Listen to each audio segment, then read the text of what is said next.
Dear students, again myself Dr. R.K. Tiwari, welcome to all of you at the very beautiful channel of Team Super Cluster।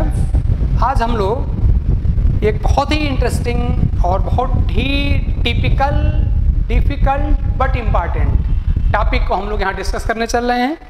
अगर आपने पीछे की videos देखी होंगी तो आपको पता चल गया होगा कि हम लोग यहाँ पर पहुँचने के लिए पीछे की दो वीडियो हमारी बड़ी ज़रूरी हैं, जिसमें एक वीडियो में हमने आपको दिखाया था कि हम किसी एटम की पॉसिबल जो कोवैलेंसीज हैं वो हम कैसे फाइंड कर सकते हैं, और उसके बाद से हमने आपको उसका यूज कर करके और सिंपल मॉलिक्यूल्स एंड आयंस के हमने स्ट्रक्चर लिखने आपको बता दिए थे। उसके लिए सिंपली खाली आपको क्या करना था, वैलेंसी प्रिंसिपल का यूज करना पड़ रहा था। आज मैं ऑक्सी एसिड्स की बात कर रहा हूँ जिनकी स्ट्रक्चर थोड़ी सी यहाँ पे टिपिकल होती है, लेकिन इससे क्वेश्चन आपको गारंटी के साथ मिलता है, इसलिए आप इसको ढंग से देखें। इसकी भी हमको 3 कैटेगरी मिलेगी। अभी जो प्रेजेंट टाइम में हम फर्स्ट कैटेगरी की यहाँ पर आपसे बात करने वाले हैं, और इस कैटेगरी में हम ये मान के चल रहे हैं कि इस ऑक्सी एसिड में कोई यहाँ पर परऑक्साइड लिंकेज यहाँ पर नहीं है, परऑक्साइड लिंकेज यहाँ पर नहीं है, और ये सिंगल सेंट्रल एटम वाला है। तो पहले जरा देखो ऑक्सी एसिड होता क्या है। तो देखिए ऑक्सी एसिड क्या चीज़ होता है, तो पहले इसको ज़रा समझना ज़रूरी है। तो आप इसको यूँ समझ सकते हैं कि पहले यहाँ पे क्या होगा, एक यहाँ पर X, और X का मतलब आप समझेंगे कोई यहाँ पर नॉन मेटल एटम होगा। तो नॉन मेटल एटम होगा और फिर इसके साथ यहाँ पर O जुड़ी होगी और O के साथ यहाँ पर H जुड़ा होगा। तो बस समझ लो कि यही आपका यहाँ पर ऑक्सी एसिड होता है। तो ऑक्सी एसिड क्या होता है, उनका जनरल फार्मूला यही होता है। और यहाँ पे याद रखो ये X क्या चीज़ है यहाँ पर, ये X क्या है, तो आपका X यहाँ पर है वो क्या है, ये है नॉन मेटल एटम। ये है यहाँ पर नॉन मेटल एटम है। तो यहाँ से हम ऑक्सी डिफाइन कैसे कर सकते हैं कि oxy acids are those acids in which hydrogen is linked with oxygen and oxygen in turn is linked with a non metal atom. तो X हमारा नॉन मेटल एटम हो गया, और इस तरह से यही जो आपका फार्मूला होता है, यही ऑक्सी एसिड का फार्मूला होता है। हाँ, इसमें मैंने आपको एक बात दिखाया है, हमने कहा था कि ऑक्सी एसिड यहाँ पे इनफैक्ट 3 कैटेगरी में देखे जाएंगे, और यहाँ जो हमारे पास कैटेगरी है उसमें देख रहे हैं X आपका अकेला है। X का मतलब कि यहाँ पर सेंट्रल एटम आपका जो है वो यही आपका सेंट्रल एटम होता है। तो जो यहाँ पर नॉन मेटल जो होता है यही आपका सेंट्रल एटम भी होता है। यही याद रखिए, यही आपका क्या है, यही आपका सेंट्रल एटम भी है, यही आपका Ca भी है, सेंट्रल एटम भी है। तो यहाँ पर हमने सिंगल सेंट्रल एटम लिया है और यहाँ पर हमने OH यहाँ पे लिया हुआ है। तो इस तरह से XOH फार्मूला वाले जो एसिड होते हैं वही ऑक्सी एसिड कहलाते हैं। इस बात को आप समझे रहिएगा। हाँ, और भी एसिड हो सकते हैं जहाँ पे X का नंबर 2 हो सकता है, उसको हम क्या कहते हैं, उसे हम कहते हैं oxy acids with 2 central atom कहते हैं। ऐसे यहाँ पर परऑक्साइड लिंकेज भी हो सकता है। तो हम लोग क्या करेंगे, सिंपल से लेकर के और कॉम्प्लेक्स मतलब IIT एडवांस तक में पूछे जाने वाले, नीट में, एम्स में पूछे जाने वाले सारे क्वेश्चंस को हम लोग यहाँ पर एक एक करके यहाँ पर देख लेंगे। तो आई होप कि आप ऑक्सी एसिड क्या होता है समझ गए होंगे। तो क्या होते हैं कि इस जनरल फार्मूला वाले एसिड हमारे ऑक्सी एसिड होते हैं, जिसमें कि X क्या होता है, एक नॉन मेटल एटम होता है, और यही वास्तव में सेंट्रल एटम भी होता है। अब इसके बाद से हम डिफरेंट ऑक्सी एसिड्स को देखेंगे और इन पर हम लोग ये देखेंगे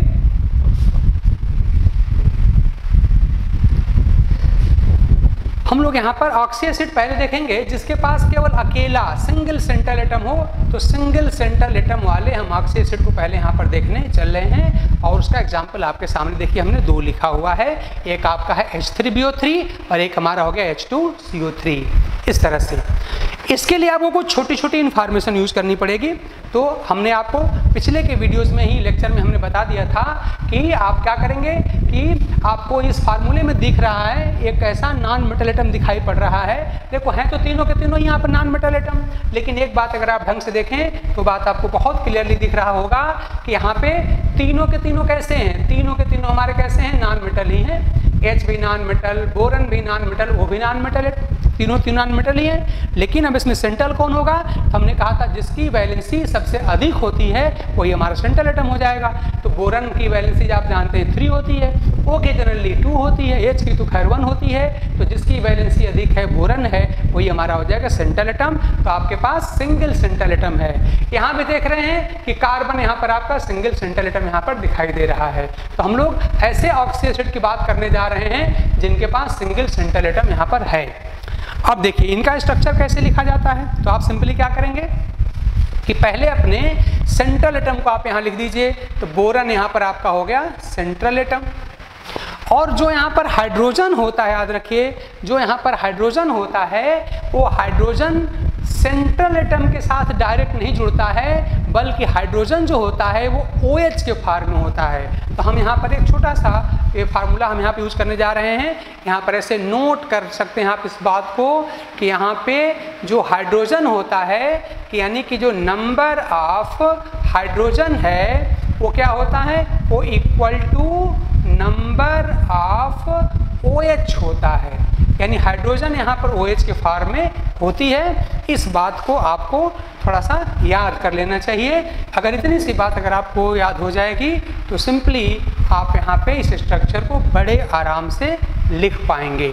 यानी कि नंबर यहाँ पर नोट क्या करना है आपको कि नंबर ऑफ जो हाइड्रोजन है वो हाइड्रोजन किस फॉर्म में होगी, वो OH के फॉर्म में होगी। इतनी सी बात खाली बस अब आप याद कर लीजिए, अब आपका काम बन जाएगा।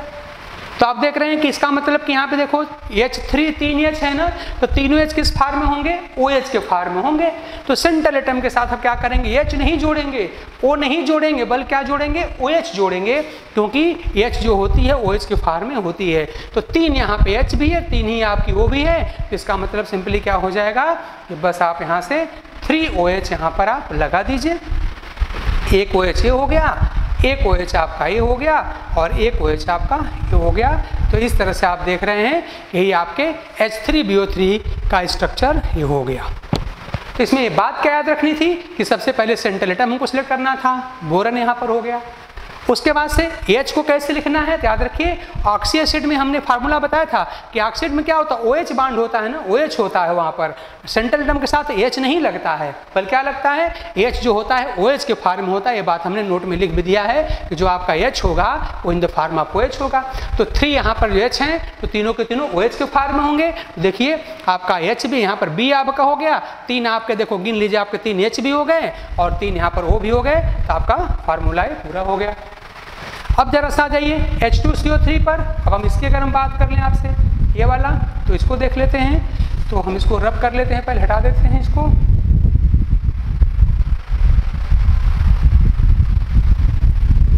ये अब H2CO3 देख लीजिए।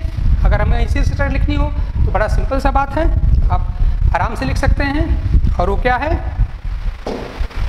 कि सेंट्रल एटम कौन होगा अपना, यहाँ पर कार्बन होगा। तो कार्बन अपना लिख दीजिए यहाँ पर सेंट्रल एटम, ये आपका हो गया कार्बन। अब देखिए H यहाँ पे 2 है और O यहाँ पे 3 है। तो याद रखिए जितना H रहेगा उतना ही तो खाली OH होगा। इसका मतलब कि हम क्या करेंगे कि फट से 2 तो हम बना लेंगे यहाँ पर OH, 2 तो हमने यहाँ पर बना लिया भाई क्या चीज़, हमने यहाँ पर OH बना लिया। क्योंकि आप जानते हैं जो H होता है OH के फॉर्म में रहता है, तो H हमने यहाँ पर 2 बना लिया।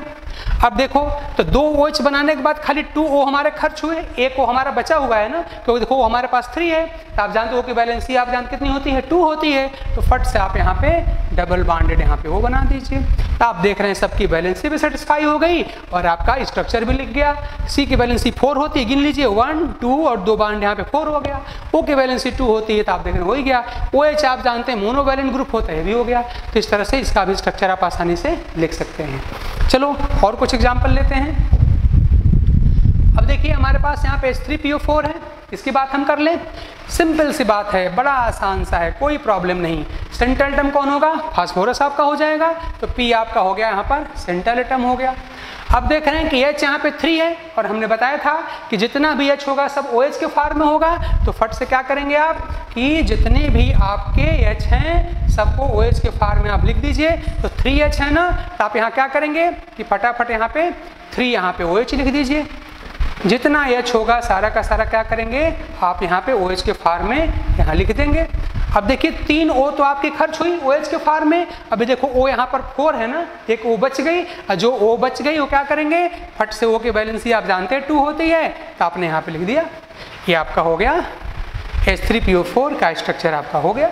अब इस स्ट्रक्चर लिख दिया, जिसको जो मन करे पूछना हो पूछे कि कितने तरह की वो है, कहाँ पे सिंगल बॉन्ड है, कहाँ पे डबल बॉन्ड है, कहाँ पे कितने लोन पेन है, सब आप आसानी से बता सकते हैं। हमने पिछले की वीडियो में सारी बातें बताई थी, आपके पास सारा नोट होगा, देख लीजिएगा, मैटर होगा, देख लीजिएगा। ये भी हम लोग हो गया। फटाफट इसको निकालो, ये भी हम लिख सकते हैं, देख लीजिए जरा सा। तो क्या देखिए, इसमें सेंट्रल हमारा कौन सा हो जाएगा? सल्फर। सल्फर क्यों? क्योंकि सल्फर की वैलेंसी हाईएस्ट होती है, आप जानते हैं 2, 4, 6, 6 तक होती है। तो सल्फर आपका हो गया, फट से यहाँ पर हमने लिख दिया, सल्फर हमारा हो गया सेंट्रल एटम। अब फिर आपको बताया था हमने कि जितने H होंगे सारे H क्या होंगे? OH के फॉर्म में होंगे। इसका मतलब कि OH हमारा कितना लगेगा? तो आप तुरंत बताएंगे OH आपके पास 2 होंगे ना, 2 OH होंगे। तो आप बस एक OH आप यहाँ लिख दीजिए।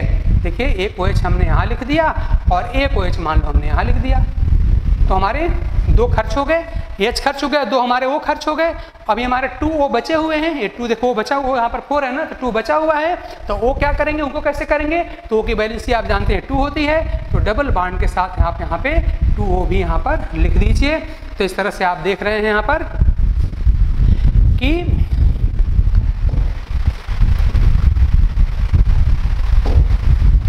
ये इस तरह से आपका H2SO4 का आपका स्ट्रक्चर हो गया। इस तरह से आप देख रहे हैं कि हमने इसको भी बता दिया। तो बहुत आसान सा है, सेंट्रल एटम लिख देना है, जितने भी H होंगे उन सबको OH के फॉर्म में लिख देने हैं, और बाकी जो O बचेंगे उनको उनके वैलेंसी सेटिस्फाई करते हुए डबल बॉन्ड के थ्रू जोड़ देनी है। तो स्ट्रक्चर हमारी फटाफट हो जाती है। तो इसकी स्ट्रक्चर आपके सामने आ गई। चलिए अगला मॉलिक्यूल एक आध और एग्जाम्पल लेते हैं। अब देखिए, हमारे पास HClO4 है। अगेन Cl यहाँ पर सेंट्रल एटम होगा। क्यों? क्योंकि Cl की वैलेंसी कहाँ तक होती है? यहाँ तक 7, कहाँ पे 1, 3, 5, 7 तक होती है। तो Cl की वैलेंसी 7 तक होती है। तो जिसकी वैलेंसी सबसे अधिक होगी वही तो हमारा सेंट्रल एटम हो जाएगा। तो फट से हम क्या करेंगे कि सबसे पहले हमारा हो गया सेंट्रल एटम Cl। अब क्या करेंगे, हमारे पास H एक ही है, और आप जानते हैं जो H होता है उतने हमारे पास OH होते हैं। तो सिंपल सी बात है कि हमारे पास OH कितने होंगे? तो OH भी आपके पास केवल एक ही OH होगा, केवल यहाँ पर एक ही H तो है आपके पास। इस तरह से आप देख रहे हैं कि 1 आपका यहाँ पर OH हो गया, और बाकी अभी O कितने बच गए? वो आपके 3 बच गए। और वो 3 O कैसे लिखे जाएंगे? तो डबल बॉन्ड के थ्रू O को लिख दीजिए, क्योंकि आप जानते हैं O की वैलेंसी कितनी होती है? हम सब लोग जानते हैं कि 2 होती है। जनरली O डबल बॉन्ड बनाता है। तो आप देख रहे हैं कि पूरा हो गया। Cl की वैलेंसी भी सेटिस्फाई हो गई, 7 होती है यहाँ पर इस एग्जाम्पल में। तो 2 यहाँ पर 2 + 2 + 2 + 1 7 हो गई। O के सबके यानी सबकी वैलेंसी यहाँ पर सेटिस्फाई हो गई। ये आपका HClO4 का स्ट्रक्चर आसानी से यहाँ पर लिख गया। तो आप देख रहे हैं कि इन कॉम्प्लेक्स मॉलिक्यूल के स्ट्रक्चर भी हमें छोटे छोटे ट्रिक्स, छोटे छोटे रूल्स यूज करके कैसे आसानी से लिख पा रहे हैं। अब जरा इस पर आ जाइए, H2SiO4, इस पर आ जाइए। यहाँ पे सेंट्रल टर्म कौन सा होगा आपका? सिलिकॉन होगा। सिलिकॉन किस फैमिली का है? कार्बन की फैमिली का है। वैलेंसी कितनी होती है? 4 होती है, आप जानते हैं 4 होती है। तो O की खाली बस 2 होती है, H तो कभी सेंट्रल टर्म होता ही नहीं है। तो सिलिकॉन की चूंकि 4 होती है, सिलिकॉन ही हमारा सेंट्रल एटम हो जाएगा। तो बस आप क्या करिए, अब अपना सिलिकॉन यहाँ कर दीजिए सेंट्रल एटम। अब बाकी आपको हमने रूल बता ही दिया है, और वो रूल क्या है कि जितने H होते हैं, सारे H जो होते हैं वो किस फॉर्म में होते हैं? आप जानते हैं OH के फॉर्म में होते हैं। तो 2H है, तो आप यहाँ फटाफट क्या करिए कि 2 यहाँ पे OH लिख दीजिए। जो H रहता है याद रखिएगा हमेशा OH के फॉर्म में होता है। अब देखिए OH के फॉर्मेट में 2O खर्च हो गए, कंज्यूम हो गए। अभी हमारे पास 2O बचा हुआ है, क्योंकि 4O है। तो वो क्या करेंगे, उसको हम डबल बॉन्ड के थ्रू यहाँ पर हम जोड़ देंगे। तो इस तरह से डबल बॉन्डेड O यहाँ पर हो गया और डबल बॉन्डेड O यहाँ पर हो गया। तो सबकी वैलेंसी भी सेटिस्फाई हो गई। देखिए सिलिकॉन की यहाँ पर जो वैलेंसी है वो यहाँ पर सेटिस्फाई हो गई। तो इस तरह से आप देख रहे हैं कि सबकी वैलेंसी भी सेटिस्फाई हो गई, और सबके सब यहाँ पर स्ट्रक्चर भी हमारा सामने आ गया इस तरह से। तो हम देख रहे हैं कि बहुत ही आसानी से हम लोग इन मॉलिक्यूल के स्ट्रक्चर को लिख पा रहे हैं, कुछ छोटे छोटे यहाँ पर हम लोग रूल्स को लिख करके। अच्छा, अब हमने आपसे बताया था कि जो आपके पास ऑक्सी एसिड्स होते हैं, हमने अब तक जितने भी एग्जाम्पल लिए, आप आके देख लीजिए, हमने जितने भी अब तक एग्जाम्पल लिए थे सारे हमारे जो एग्जाम्पल्स कैसे थे, तो देखिए सबके पास क्या था, इसमें जितने भी एग्जाम्पल हमने आपको अब तक दिखाए हैं सब सारे एग्जाम्पल आप देख चुके हैं, सब देखते चले जाइए आप। सबके पास आप क्या देख रहे हैं कि यहाँ पर कोई भी, आप देखिए हमने जितने भी एच थे सबको हमने OH के फॉर्म में दिखाया हुआ था, यानी इसमें कोई पेरोक्साइड लिंकेज नहीं था। तो हमने आपको अब तक जितने भी एग्जाम्पल्स दिखाए हैं वो सारे एग्जाम्पल हमारे कैसे हैं, उनमें किसी के पास भी यहाँ पर पेरोक्साइड लिंकेज नहीं था। अब हम एक ऐसी केस आपके सामने डिस्कस करने जा रहे हैं जिसके पास पेरोक्साइड लिंकेज भी होंगे, पेरोक्साइड लिंकेज होंगे। तो अब देखिए हमने लिखा भी है, हमको पेरोक्साइड लिंकेज वाला यहाँ पर ऑक्सी एसिड का हमको फार्मूला यहाँ पर लिखना है। और इसका मतलब कि हम इस बार जो जिस एसिड की बात कर रहे हैं उसके पास पेरोक्साइड लिंकेज होगा। और पेरोक्साइड लिंकेज का मतलब आप जानते ही हैं कि O वहाँ पे सिंगल बॉन्ड के थ्रू, यानी O सिंगल बॉन्ड O आप जानते हैं कि इसी O सिंगल बॉन्ड O को हम लोग पेरोक्साइड लिंकेज भी कहते हैं, ये हमको पता है। तो इस तरह से हमारा O सिंगल बॉन्ड O यहाँ पर पेरोक्साइड लिंकेज कहलाता है, हम सब लोग जानते हैं। तो इस तरह से हम कैसे पता करें कि पेरोक्साइड लिंकेज यहाँ पर है कि नहीं, तो इसको जानने का बड़ा सिंपल सा एक फार्मूला है, उस फार्मूले को आप यूज करिए। और देखिए फार्मूला हमारा कैसे होगा, तो आप याद करिए कि व्हेन, ये रूल सुन लीजिए। अब क्या है ये रूल है व्हेन, देखिए oxidation state of central atom, when oxidation state of central atom in given molecule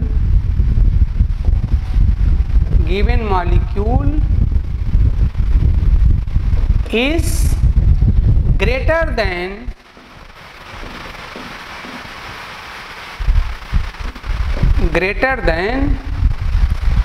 maximum possible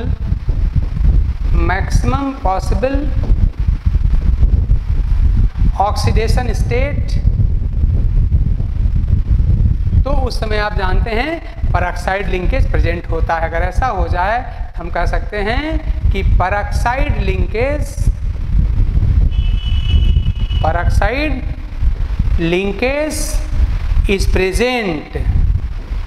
is present, ये बात आपको समझना है कि जब हमको, देखिए जो हमको मॉलिक्यूल दिया रहेगा हम उस मॉलिक्यूल को देख लेंगे। जो मॉलिक्यूल हमको दिया रहेगा, देखो लिखा नहीं यहाँ पर गिवन मॉलिक्यूल, जो हमको मॉलिक्यूल लिखा रहेगा हम क्या करेंगे, उसमें हम अपने सेंट्रल एटम का, देखिए भाई ये सेंट्रल एटम, हमको जो मॉलिक्यूल दिया जाएगा उसमें सेंट्रल एटम का हम क्या निकाल लेंगे, ऑक्सीडेशन स्टेट निकाल लेंगे। और अगर हमको लगा कि जिसका जो ऑक्सीडेशन स्टेट क्या है वो क्या है, ग्रेटर है, अधिक है देन किससे, मैक्सिमम पॉसिबल ऑक्सीडेशन स्टेट से, हम समझ जाएंगे पेरोक्साइड लिंकेज प्रेजेंट है। यही सिंपल सा तरीका होता है। अगर शार्ट में लिखूं तो मैं क्या लिख सकता हूं, ध्यान दीजिए, तो इसको ध्यान दीजिए मैं कैसे लिख सकता हूं कि when oxidation state is greater than maximum possible oxidation state, अगर मैक्सिमम से अधिक होगी तो समझ जाइएगा उस वहाँ पर पेरोक्साइड लिंकेज प्रेजेंट है। और अभी एक बात मैंने आपको बताया कि यहाँ पर पेरोक्साइड लिंकेज आपका ये होगा, ही तो आपका पेरोक्साइड लिंकेज की बात होती है। तो हमने पिछले की वीडियो में बताया था कि आपके सेंट्रल एटम की जो मैक्सिमम कोवैलेंसीज कितनी हो सकती है, तो यहाँ पर हमने बताया था कि बोरन की कितनी हो सकती है, मैक्सिमम 3। याद रखिए जो मैक्सिमम कोवैलेंसी होती है वही उसका मैक्सिमम ऑक्सीडेशन स्टेट यहाँ पर आप ट्रीट करेंगे, कंसीडर करेंगे। तो बोरन की 3 होती है, आप जानते हैं। एन की मैंने बताया था कि मैक्सिमम की कितनी होती है, वहाँ पे आप जानते हैं एन की स्टेट आप जानते हैं 5 तक होती है। याद रखिए थोड़ा सा वेरिएशन यहाँ पर 5 होती है। ऐसे ही आप जानते हैं कि ऑक्सीजन का कितना होता है, आप जानते हैं कि 2 होता है, उससे कोई मतलब नहीं हमारा है, क्योंकि वो जनरली आपका जो सेंट्रल टर्म रहेगा ही नहीं, वो तो OH के फॉर्म में होता है। ऐसे हेलोजन का कितना होता है आप जानते हैं 7 तक हो सकता है। सल्फर का कितना होता है 6 तक होता है। तो ये बात आपको समझना है कि नाइट्रोजन का जो होता है मैक्सिमम 5 तक हो सकता है, सल्फर का जो होता है 6 होता है, हेलोजन का आप जानते हैं कहाँ तक होता है 6 तक, सॉरी हम उल्टा बोल गए। ऑक्सीजन का हमने कहा था कितना 2 होता है, सल्फर का 6 होता है और नाइट्रोजन का 5 होता है और हेलोजन का कहाँ तक हो सकता है 7 तक हो सकता है। ये बात हमने आपको लिख के पहले ही बताया था, वैसे टंग ट्विस्टिंग हो जाती है कभी कभी बोलने में, तो मैंने आपको पूरा बता दिया। तो अगर आपकी बात पहले से पता है तो आप बड़े आराम से पेरोक्साइड लिंकेज आप पहचान लेते हैं। चलिए एग्जाम्पल लेके इसकी हम प्रैक्टिस कर लेते हैं। तो हम लोग इसकी एग्जाम्पल लेके प्रैक्टिस करते हैं। हमारे पास ये मॉलिक्यूल है H2SO5। तो पहले हम क्या करें, हम यहाँ पर निकाल लें कि सल्फर की स्टेट है कितनी। तो हम सब लोगों को पता है कि हम रूल जानते हैं, हमने पहले के वीडियो में हमने आपको ऑक्सीडेशन नंबर लिखना हमने बताया भी था। और उसमें रूल क्या था, देखिए मॉलिक्यूल कैसा है आपका, मॉलिक्यूल यहाँ पर न्यूट्रल है। और कहा था कि न्यूट्रल मॉलिक्यूल का रूल क्या है कि न्यूट्रल मॉलिक्यूल को बनाने वाले जितने भी यहाँ पे एटम है, कौन है, हाइड्रोजन यहाँ पे दिखाई पड़ रहा है, सल्फर दिख रहा है, O दिख रहा है, तो सारे एटम के ऑक्सीडेशन नंबर का सम कितना होगा, आप जानते हैं कि 0 होना चाहिए। तो हम सब लोग जानते हैं कि H का जनरली कितना होता है, -1 होता है। O का कितना होता है आप जानते हैं, -2 होता है। S का हमको निकालना है, निकालने का तरीका आपको पता है, मैं एक बार आपको निकाल के दिखा भी दे रहा हूँ। तो मान लीजिए मैंने सल्फर का X मान लिया, तो रूल क्या है देखिए, तो एक H का होता है +1, तो 2 का कितना हो जाएगा, यहाँ पर +2 हो जाएगा ना, H का यहाँ पर +2 हो जाएगा। तो इस तरह से 2H का कितना हो जाएगा, यहाँ पर हो जाएगा +2 प्लस उसके बाद से सल्फर कितना मान लिया जाए, तो सल्फर कितना होता है आप जानते हैं, सल्फर का हमको X मान लेना है, हमने X मान लिया। और O का कितना होता है आप जानते हैं 1, O का होता है -2, तो 5 का कितना हो जाएगा, तो प्लस हम लोग का देखिए हो जाएगा हम लोग का हो जाएगा 5 और इंटू कितना यहाँ पर -2। इस तरह से अगर हम कर लें, इसको सॉल्व कर लीजिए, क्या हमारा मिल जाएगा, यहाँ पर 2 और प्लस X और ये कितना हो जाएगा 5 2 10, तो -10। इस तरह से हमारा यहाँ पर -10 और यहाँ पर इक्वल टू आप जानते हैं 0 होता है, तो इक्वल टू हमारा हो गया 0। और यहाँ से X निकाल लीजिए, तो X कितना हम लोग का हो जाएगा, आप सॉल्व कर लीजिए, कितना, ये 0 है याद रखिए। तो इस तरह से हमारा X कितना आ जाएगा, यहाँ पर 8 आ जाएगा। यानी कि आपका जो सल्फर है ये इस कंपाउंड में +8 ऑक्सीडेशन स्टेज में है। तो इस तरह से फार्मूला आपको पता ही है, और इस फार्मूले का यूज करके क्या करेंगे, आप इसमें निकाल लेंगे ऑक्सीडेशन स्टेट। और सल्फर का स्टेट होता कितना है मैक्सिमम, आप जानते हैं 6 होता है। तो सल्फर का स्टेट होता है कितना, 6 और है कितना 8। इसका मतलब साफ साफ दिखाई दे रहा है कि हमारे इस कंपाउंड में सल्फर का जो ऑक्सीडेशन स्टेट है वो इसके मैक्सिमम स्टेट से अधिक है। और मैक्सिमम कितना होता है आप जानते हैं केवल 6 होता है, यहाँ कितना हो गया 8 हो गया। तो मैक्सिमम से यहाँ पर अधिक है, इसका मतलब कि इसमें पेरोक्साइड लिंकेज प्रेजेंट है, ठीक है ना। तो हम यहाँ पर 60 में अगर लिख दें, तो यहाँ पर इस केस में क्या है कि oxidation state of sulphur is greater than क्या, किससे, तो मैक्सिमम पॉसिबल ऑक्सीडेशन स्टेट से अधिक है, साफ साफ देख रहे हैं। क्योंकि इसका यहाँ पर कितना है 8 है, ये OS का यहाँ पर कितना है, अगर मैं थोड़ा सा कलर चेंज करके दिखा दूँ आपको, तो यहाँ पर साफ साफ दिखाई दे रहा है कि यहाँ पे इसका कितना है 8 है, ध्यान दीजिए 8 है 8। और इसका मैक्सिमम पॉसिबल होता कितना है यहाँ पर, तो 6 होता है। तो आप देख रहे हैं चूंकि यहाँ पर इसका है 8 और मैक्सिमम होता है 6, यानी पेरोक्साइड लिंकेज प्रेजेंट है। तो इस तरह से हम लोग पेरोक्साइड लिंकेज यहाँ पर पता कर लेते हैं। ऐसे ही इसका अगर हम निकालना चाहें, देखिए तो H का कितना हो जाएगा, तो तीनों H का मिलकर यहाँ पर कितना हो जाएगा, यहाँ पर हो जाएगा तीनों H का मिलकर यहाँ पर कितना हो जाएगा, +3 हो जाएगा। O का कितना हो जाएगा, तो एक O का होता है -2, तो 5 का कितना हो जाएगा, यहाँ पर -10 हो जाएगा। तो बताइए सब मिलकर के 0 करने के लिए अब P पे कितना होना चाहिए, तो -10 और +3 कितना हो जाएगा, यहाँ पर +7 हो जाएगा। तो इस तरह से आप देख रहे हैं कि यहाँ पर फास्फोरस का कितना हो गया, +7 हो गया। और हम सब लोग जानते हैं कि फास्फोरस का मैक्सिमम स्टेट कितना होता है, केवल 5 होता है, 5 तक होता है। तो मैक्सिमम पॉसिबल होता है केवल 5 और यहाँ कितना है 7, यानी मैक्सिमम पॉसिबल 5 से अधिक है। इसका मतलब यहाँ पर भी आपका क्या है, पेरोक्साइड लिंकेज प्रेजेंट है। ऐसे आप यहाँ भी चेक कर सकते हो। H का कितना होता है हम सब लोग जानते हैं +1 होता है। O का कितना होता है -2, तो 4 का कितना हो जाएगा, -8 हो जाएगा। यहाँ पर इसका हो जाएगा -8 चारों का मिलके। तो N का कितना आ जाएगा, N का भी आपका कितना आ जाएगा, यहाँ पर आ जाएगा +7। तो इस तरह से N का भी यहाँ पर +7 हो गया। N का मैक्सिमम होता कितना है, 5 होता है। हम सब लोग जानते हैं कि N का मैक्सिमम होता है, आप जानते हैं 5, और यहाँ कितना आ गया 7 आ गया, यानी यहाँ पर ही मैक्सिमम से अधिक है। इसका मतलब कि यहाँ पर भी पेरोक्साइड लिंकेज है। तो इस तरह से कोई भी मॉलिक्यूल अगर होगा तो आप इस तरीके से इस फार्मूले का यूज करके और आसानी से बता सकते हो कि किसके पास परऑक्साइड लिंकेज है कि नहीं है। मैं फिर रिपीट कर दूं, क्या करेंगे आप इस फार्मूले का यूज करके इसका ऑक्सीडेशन स्टेट निकाल लीजिएगा। जैसे हमने यहाँ पर प्लस 8 निकाल लिया, और इसका होता कितना है ये आपको मैंने पहले की वीडियो में बताया था कि सल्फर का मैक्सिमम 6 होता है। हमने बताया था पी का मैक्सिमम कितना होता है, 5 होता है। एन का मैक्सिमम कितना होता है, 5 होता है। तो मैक्सिमम जो होता है अगर उससे ये निकाला गया अधिक आया तो समझ जाएंगे कि यहाँ पर परऑक्साइड लिंकेज प्रेजेंट है। ये परऑक्साइड लिंकेज निकालने का सबसे बेस्ट और मोस्ट इजी वे होता है, प्रोसेस होता है। तो हमने निकाल लिया कि सबके पास क्या है, परऑक्साइड लिंकेज है। ठीक, अब क्या करेंगे, अब चलिए मैं इनका स्ट्रक्चर लिख के आपको दिखा देता हूँ। तो अब हम आसानी से क्या करेंगे, इनका हम लोग स्ट्रक्चर भी आसानी से अब हम लिख सकते हैं। देखिए मैं लिख के आपको दिखा रहा हूँ। तो इस तरह से आप इनका लिख लीजिए। तो H2SO5 का सभी का मैं यहाँ पर आपको निकाल के दिखा दे रहा हूँ और आपको कोई प्रॉब्लम यहाँ पर होगी भी नहीं। चलिए निकाल लेते हैं। अब हम H2SO4 का H2SO5 सॉरी इसका निकाल के आपको दिखा रहे हैं। तो देखिए ये कैसे निकलेगा। प्रोसेस आपका वही है, सल्फर आपका हो गया सेंट्रल एटम, तो सल्फर को आप यहाँ लिख दीजिए सेंट्रल एटम।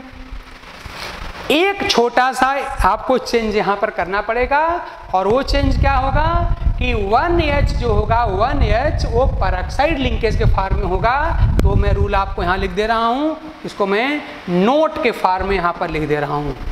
तो आपको यहाँ पर पहले मैं ये नोट लिख दे रहा हूँ, इस नोट को आप ढंग से ध्यान दीजिए। और वो नोट क्या है, वो नोट ये है कि 1 hydrogen will be in the form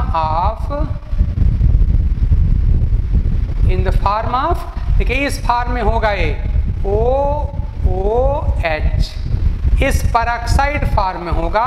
इसी को आप यहाँ पे क्या बोल रहे हैं, इसी को हम लोग कह रहे हैं परऑक्साइड फॉर्म। तो इस तरह से ये क्या होगा, ये परऑक्साइड फॉर्म में होगा। एक हाइड्रोजन कौन, खाली 1 हाइड्रोजन 1H, खाली 1H की बात आप यहाँ करेंगे। खाली एक जो हाइड्रोजन होगा वो किस फॉर्म में होगा, परऑक्साइड के फॉर्म में होगा, और बाकी जो H होंगे वो OH के फॉर्म में होंगे। तो बस एक नया रूल आपको मिला कि जब परऑक्साइड लिंकेज की बात आ जाएगी तो जितने भी H होंगे उसमें से 1H को आप इस परऑक्साइड के फॉर्म में लिख दीजिएगा, और बाकी जो आपके H होंगे वो OH के फॉर्म में होंगे। हाँ, 3 इसमें एक्सेप्शन होते हैं, उनकी चर्चा हम आपको बाद में करके दिखा देंगे। तो चलिए इस रूल को फॉलो करके हम लिखने चल रहे हैं। देखिए इसका मैं लिख रहा हूँ, ध्यान दीजिए। तो सल्फर हमारा क्या हो गया, सल्फर हमारा हो गया यहाँ पर क्या, सेंट्रल एटम हो गया। अब क्या और दिख रहा है कि यहाँ पर 2H है ना, तो इसमें से एक H कहाँ चला जाएगा, तो एक H आपका चला जाएगा परऑक्साइड लिंकेज के फॉर्म में, यहाँ चला गया। तो 2H में से 1H चला गया हमारे परऑक्साइड के फॉर्म में, तो 1 कहाँ चला जाएगा, तो 1 तो आपका OH के फॉर्म में रहेगा ही रहेगा। ये आपका हो गया। इस तरह से 2H थे, तो याद रखिए मैं रूल बार बार बोल रहा हूँ, मैंने बोर्ड पे लिखा भी है कि जितने भी H होंगे उसमें 1H जो होगा वो इस फॉर्म में परऑक्साइड के फॉर्म में चला जाएगा। हमने यहाँ पे परऑक्साइड फॉर्म में लिख दिया, और बाकी जो H बच जाएंगे वो OH के फॉर्म में रहेंगे, हमने वो भी लिख दिया। अब इसके बाद से अब देखिए हमारे O कितने कंज्यूम हुए, तो देखिए 1 1 और 1 3 वो हमारे कंज्यूम हो गए। हमारे पास वो कितने थे, 5 थे। अब 2 बच गए, और अब जो 2 बच गए अब उनको क्या करना है आपको, बस अब आपको यहाँ पर सिंपली अब आप उनको डबल बॉन्ड के थ्रू आप आसानी से आप दिखा सकते हैं।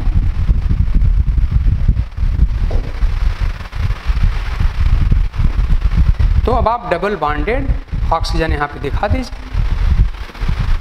तो इस तरह से यही आपके H2SO5 मॉलिक्यूल की स्ट्रक्चर हो गई। तो हमने क्या किया है, सबसे पहले हमको क्या पता करना पड़ेगा कि परऑक्साइड लिंकेज है कि नहीं। वो कैसे पता करेंगे कि आप इसमें से पहले अपने रूल का यूज करके सल्फर का मतलब सेंट्रल एटम का निकाल लिया ऑक्सीडेशन स्टेट, कितना यहाँ पर आया था, तो यहाँ पर आपका 8 आया था। अब इसका होता कितना है मैक्सिमम, तो आप जानते केवल 6 होता है। तो जितना मैक्सिमम होता है मतलब 6, उससे अगर ये वाला अधिक है तो इसका मतलब वहाँ पर परऑक्साइड लिंकेज है, तो परऑक्साइड लिंकेज यहाँ पर हो गया। अब क्या करना पड़ेगा कि जितने भी H होंगे, देखो हमने रूल लिख दिया है, उसमें से एक H हमारा चला जाएगा पेरोक्साइड के फॉर्म में और बाकी जो H बचेंगे वो चले जाएंगे हमारे OH के फॉर्म में और बाकी जो O बच जाएंगे वो सब के सब डबल बॉन्ड के द्वारा दिखा करके O की वैलेंसी सेटिस्फाई कर दी जाएगी और ऐसे हमारा फास्फोरिक एसिड ये जो हमारा जो यहाँ पर H2SO5 है, जो हमारा एक पैराक्सी लिंकेज वाला ऑक्सी एसिड है, हमने इसका स्ट्रक्चर लिख दिया। और हमारे पास इसमें कोई डाउट आपको होना नहीं चाहिए, जरूर आप यहाँ पे इसको लिखना सीख चुके होंगे। चलिए एक और एग्जांपल लेकर और क्लियर करते हैं। तो मैं इसको तब तक रब कर दूं, तो इस तरह से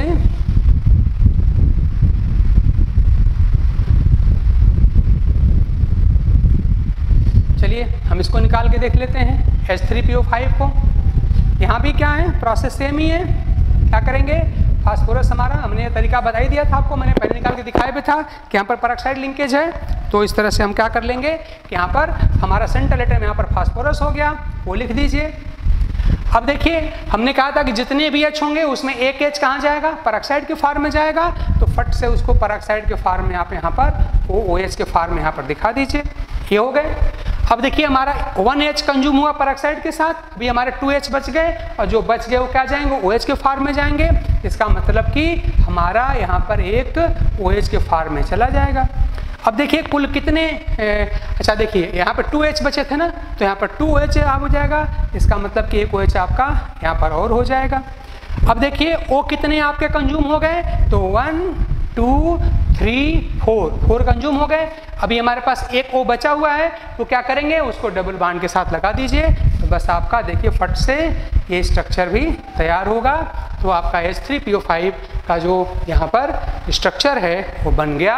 और हमने कोई एक्स्ट्रा न तो यहाँ पे कोई टेक्निक एक्स्ट्रा है न एक्स्ट्रा हमको दिमाग खपाना पड़ रहा है, बस सिंपल से हमने रूल आपको बता दिया और उन सिंपल रूल से हम इन कॉम्प्लेक्स मॉलिक्यूल के स्ट्रक्चर आसानी से लिख पा रहे हैं। ये इसकी ब्यूटी है।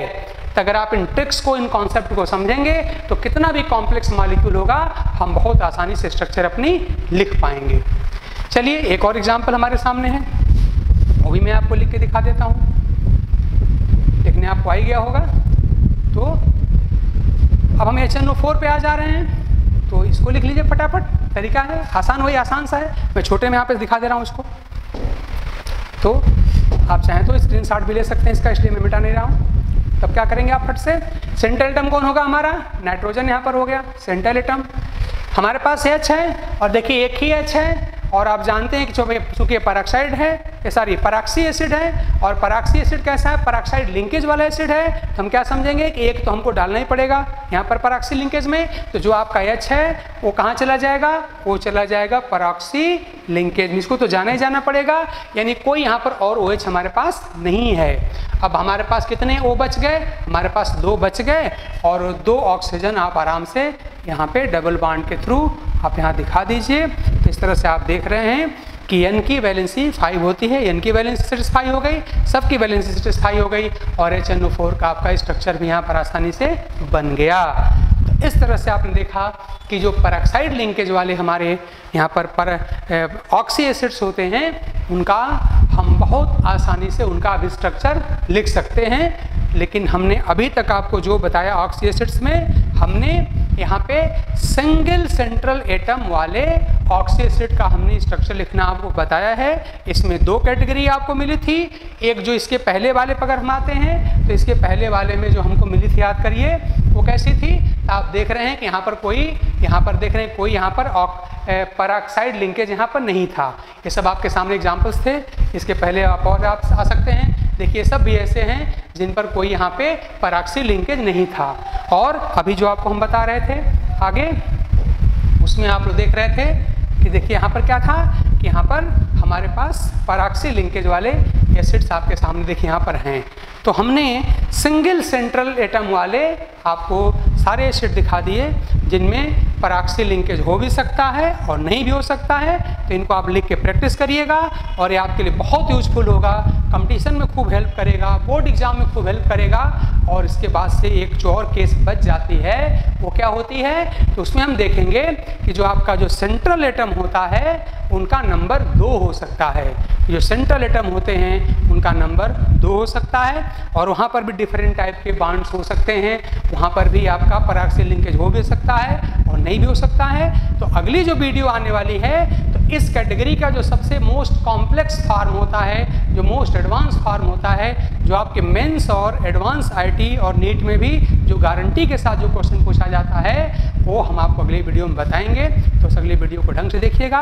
उसमें हम क्या डील करेंगे, तो हम डील करने वाले हैं oxy acids with 2 central atom, 2 central atom वाले ऑक्सी एसिड हम आपको वहाँ पर डिस्कस करके दिखाएंगे। तब तक आप इसको ढंग से पढ़िए, एंजॉय करके पढ़िए, कॉन्सेप्ट बना के पढ़िए, खूब प्रैक्टिस करिए और खुश रहिए, एंजॉय करते रहिए। Thank you.